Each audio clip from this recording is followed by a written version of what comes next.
of the University of New Haven.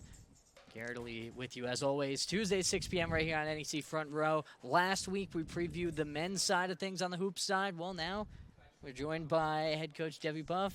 Coach Buff, I talk to you about every day. At least I try to. This is the first time doing it with a headset on. How does that feel? It feels the same, Gary. The same to me. I mean, it is always fun seeing you in passing, but now we actually get a chance to talk hoops, talk about this team, right? Interesting year, obviously, with the transition and everything else, but also one of the youngest teams that you've ever coached.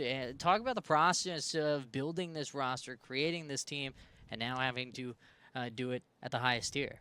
Yep. So this is definitely the youngest team I've ever coached. I mean, 13 of 18 are freshmen and sophomores, so I've never coached a team like that.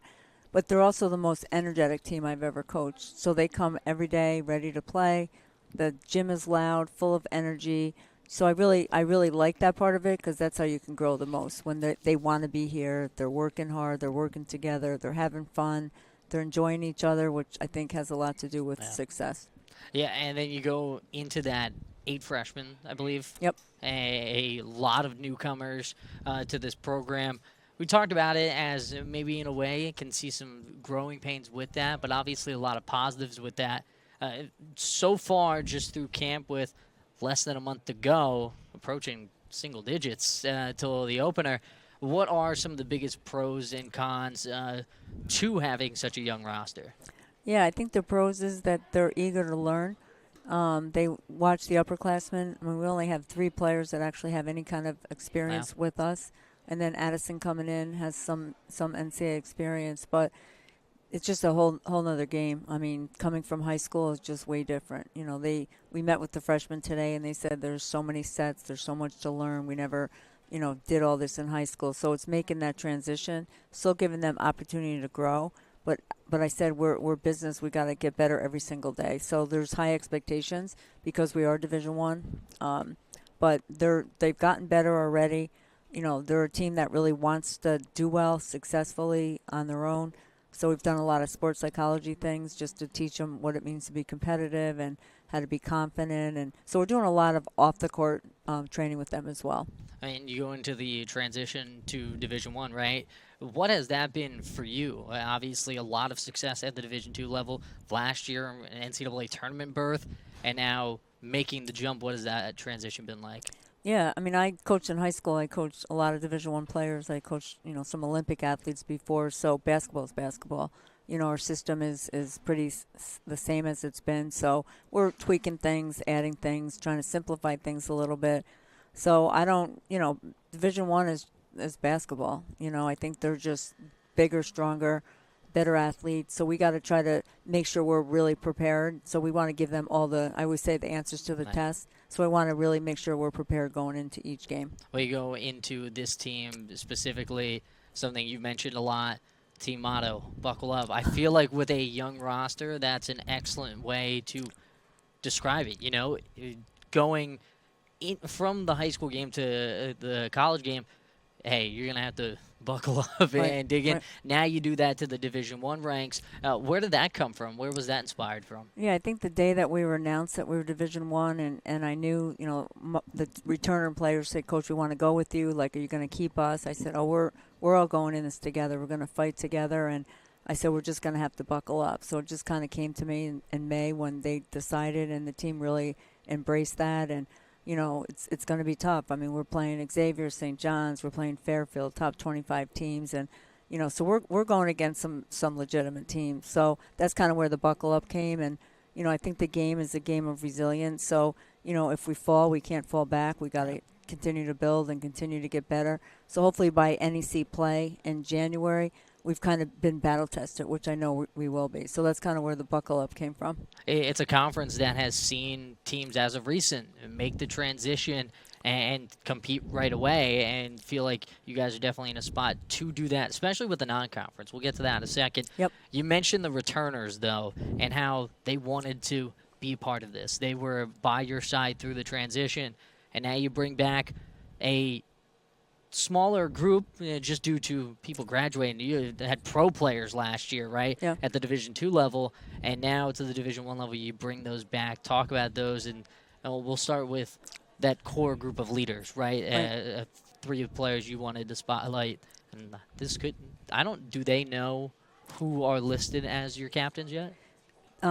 As of today, they do. I didn't want to. I didn't want to Yeah. spoil it. I didn't want to So spoil it. yeah, so we have tri-captains. So we have Anaya, who's a senior, Merritt, who's a junior, and Lindsey Hogan, who's a senior. And just having 18 players on the court, having one full time and a grad, I need help mentoring them. So and they all bring such different things. Merritt's kind of the mother hen. She's the one that does all the logistics, calls me with changes.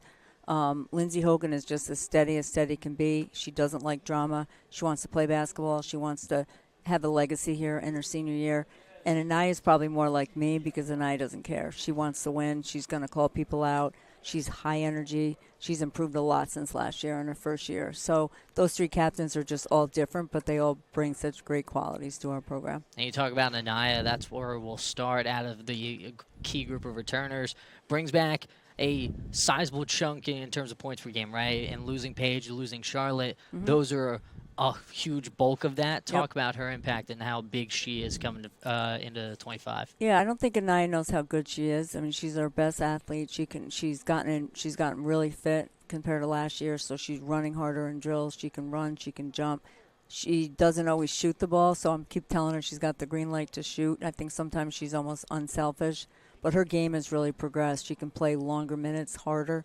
And again, she's somebody that will huddle them up if we're not doing the right things. And she demands excellence, not just of herself, but of each other. So I see a big, she's going to be going against 6'3" post players, and, she's only 5'10", so she's going to have to play really big for us. But I'm really happy with her jump from last year. And you kind of touched on a second ago, at this level, bigger, stronger, faster, right?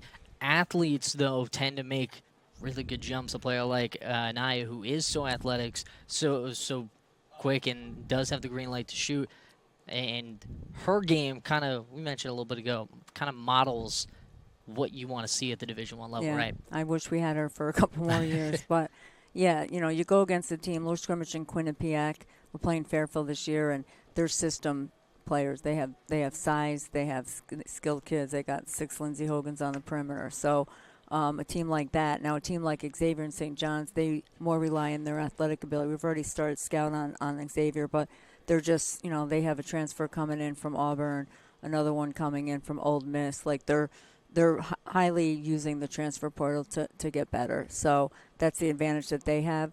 But we're going to go to war each and every day. We're going to try to compete. We're going to play games in 5-minute segments. So if we get down, we got to regroup. We got to call timeout. We got to, just get us ready to play. And our biggest thing is we want to improve every single day.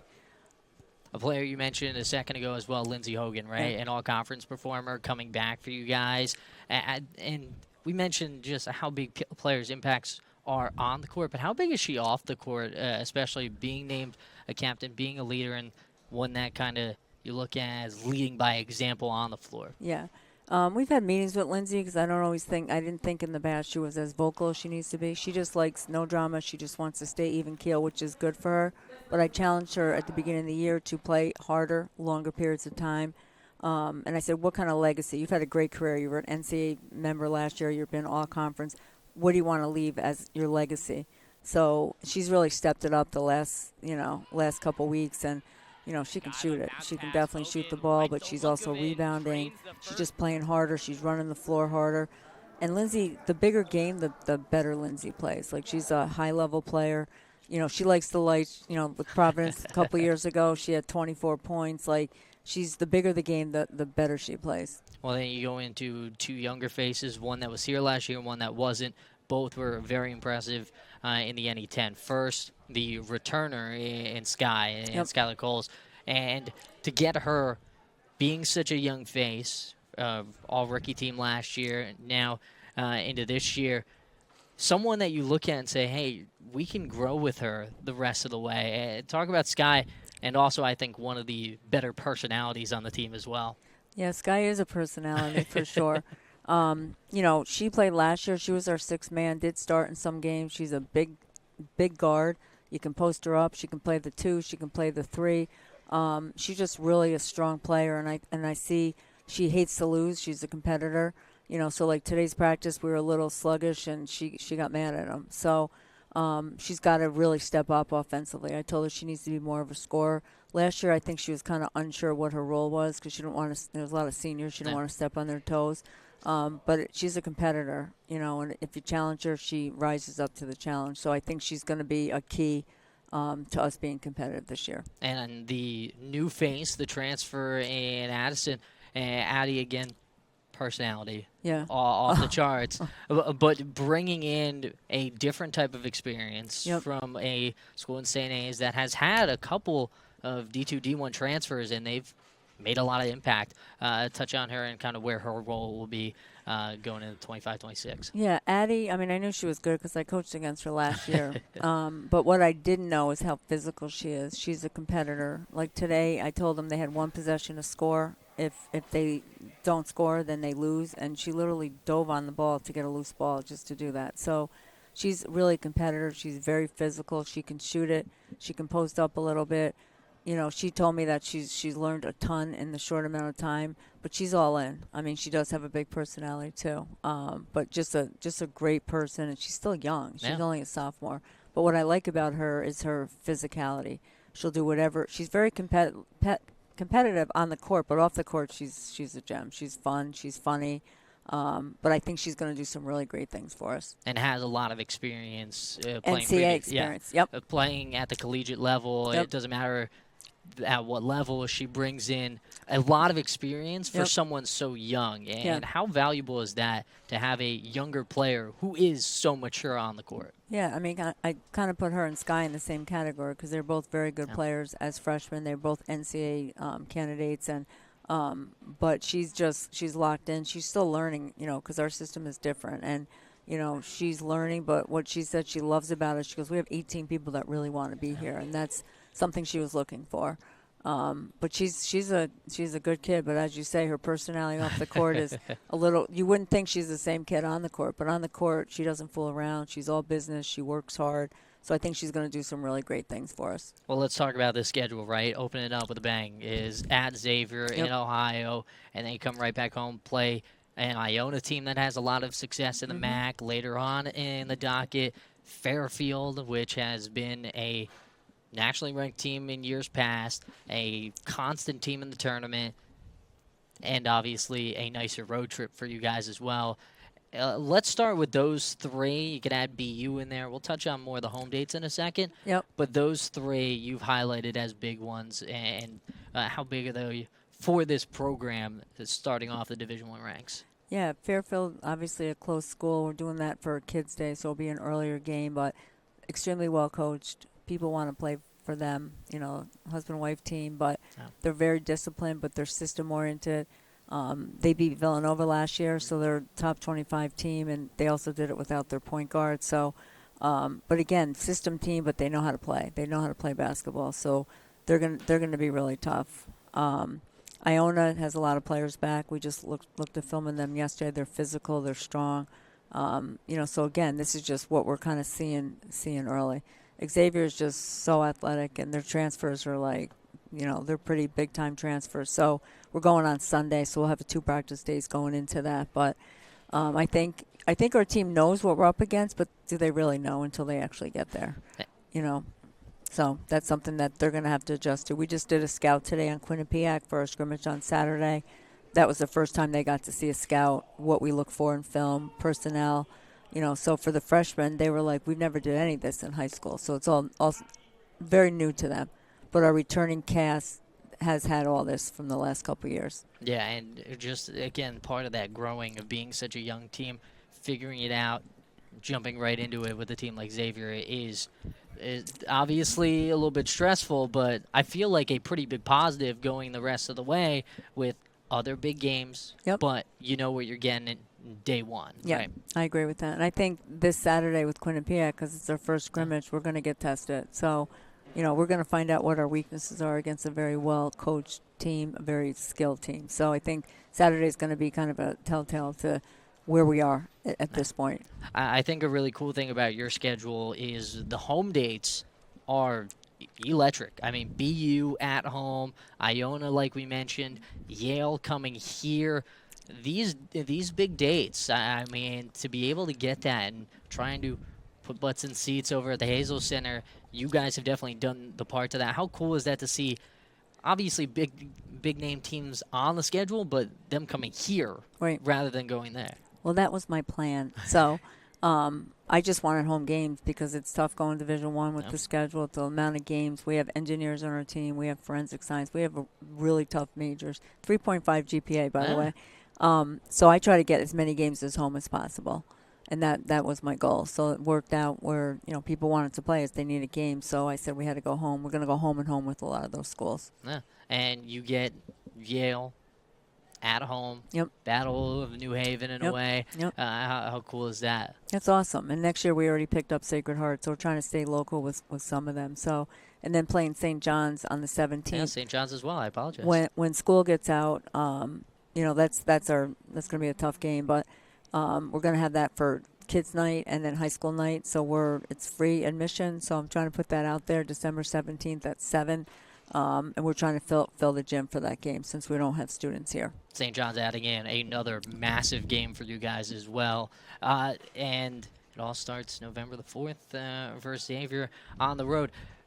Final thing to kind of leave you with, obviously last year, NCAA tournament appearance in a very difficult conference too in the NE10. And you guys were able to perform well in conference, go into NCAAs, battle there first time in a little bit of time. This program's been able to do that. Now, bringing that, what is the mindset, bringing and building off that year onto a completely different stage? Yeah, I think we had a lot of experience, a lot of fun time. The NCAA tournament is amazing. That's what your goal is. And, I think the NEC, based on what I'm seeing, is pretty comparable to the NE10. I mean, the NE10 is the best Division II conference in the country. So, I think building on that, people want to get back and have success. And, anytime you win, everything's, kind of leading to the future. Yeah. So it is a different schedule. Last year's team would have probably fared really well in the NEC. I'm hoping by the time we get to January that we're also faring really well. But this team is great. My staff, Coach A and Coach BP, are working really hard. Obviously we have one full-time and a grad, and they're here every day. They're grinding with me, and I really do love this team. It's just a good personality. They're fun to be around. Really proud that they volunteered for the Alzheimer's event. That's something that's dear to my heart with my dad having Alzheimer's, but they're just good people. They're fun to be around. You've seen their personalities. So, and they're all different. I don't know how it works. I never can define it, but we're going to be ready, and we're going to be prepared. We're going to play hard, and we just got to buckle up. Yeah, buckle up, ladies and gentlemen. November 4th, the Chargers kick off their Division I campaign on the road at Xavier, and then the home opener, November the 9th, a part of a massive weekend we'll touch on as we get closer. But obviously, men's hoops, Columbia, Penn State, football, who we'll talk with interim head coach Mark Powell in just a second. They host Merrimack, and then you guys wrapping it up with men's soccer. You guys hosting Iona that day as well. Should be a ton of fun, Coach Buff. It's going to be fun. Amen. You know why? Amen. Because we're going to be buckled up. Amen. Amen, Coach. Appreciate your time. Like Thank always. you, Gary. As always, A ton love of talking fun. to you. Your energy is amazing, and we're going to need your energy all season with us. So it'll be a fun year. And don't you worry, I will be bothering you Every day. well more before we start off the season. When we come back, the New Haven Coaches Show will be joined by interim head football coach Mark Powell. Don't go anywhere. You're watching the New Haven Coaches Show on NBC Front Row.